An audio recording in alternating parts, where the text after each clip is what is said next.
Caught Red-Handed, from The Great Boer Escape by Willie Steyn.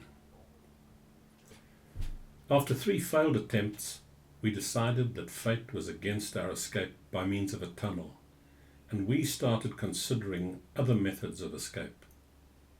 But first, for those of you who have never been prisoners of war, let me describe the Greenpoint camp. A barbed wire fence 5 foot high surrounded the entire camp.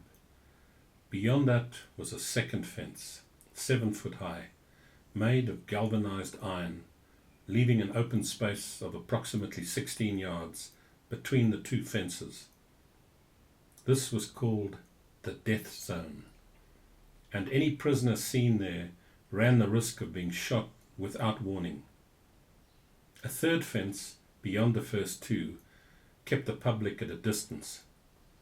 The guards stood on high platforms, about as high as the outside fence, and at night the entire camp was lit with electric lights, making it seem like daylight. Scaling the fence was a physical impossibility, so we had to think of another way out. 3 of us, Tilman Roos, Piet Botha and I, were particularly good friends. After carefully surveying the camp for days on end, I noticed a spot in the outside fence where the ground was considerably lower than the bottom of the fence. The gap between them had been filled in with stones. It was exactly halfway between 2 guards in the death zone, so being spotted there would mean certain death. We decided to draw lots for the dangerous task of removing the stones to enable us to crawl through. The lot fell on the Roos. He crawled through the barbed wire fence and managed to cross the open area unnoticed. After what seemed like an eternity, he came crawling back and reported that he could remove the stones, but that there were 2 other wires that would have to be cut before we could get through. Roos had done his job, so Botha and I drew lots for the next task. This time it fell to me. The first thing I needed was a pair of pliers with which to cut the wires. I knew someone who had smuggled a pair into the camp, so I asked him if he would lend them to me. He had already got wind of what we were planning and refused to part with his pliers. Eventually, I was able to borrow a file from a jeweler. I crawled through the barbed wire and moved towards the iron fence, constantly keeping an eye on the guards. Eventually, I was able to start filing. It was a laborious process, and to this day, I do not know how the guards did not hear me. The second wire was pulled so tight that when it snapped, it seemed that the noise must be heard 50 yards away. We had wanted to get the job done by 8 o'clock in order to be able to escape and mingle with the civilians walking in the street outside, so that even if the guards saw us, it would be impossible for them to fire into the crowd. But it took so long to file through the wires with a blunt file that it was past 11 o'clock before I was able to crawl back and tell my friends that the opening was ready. By now, all was quiet, with no sound other than that of the guards walking up and down on their high platforms. There was nobody about on the street outside, and if we'd left then, we would definitely have been spotted. So we decided to wait until the following evening. The next day was a Sunday, and for the entire endless day, we watched the opening we had made, wondering if it would be discovered.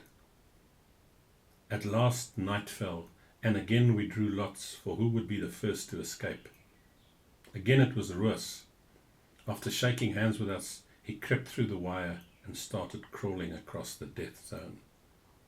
Botha and I kept watch. The guards were at their posts on their platforms, rifles ever at the ready. We followed their every move.